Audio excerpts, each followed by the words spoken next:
এখানে গাজর দিয়ে, আলু দিয়ে, সিম দিয়ে, বেগুন দিয়ে, মটরশুঁটি দিয়ে তরকারি হয়েছে। আপনারা লাইক করবেন, শেয়ার করবেন, কমেন্ট করবেন। এবছর তরকারি একটু খাতে দেয়, এবছর তরকারি একটু খাতে দেয়, কেমন দেবে না?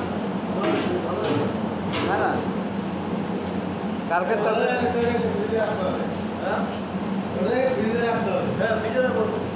কেন এটা থাক না,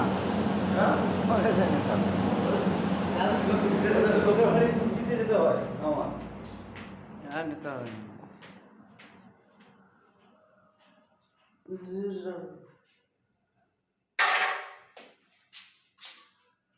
সকালে তোমাদেরকে পাবো না, হ্যাঁ তোমাদেরকে সকালে আপনারা লাইক করবেন, শেয়ার করবেন, কমেন্ট করবেন। আরে কারকের ওখানে যা পলিথিন আছে, পলিথিনে ঢুকিয়ে সেটা করলেও হবে। রেখে দে, কালকে যদি আমি কফি নিয়ে আসি, হ্যাঁ কফি করে সবাই খাবো।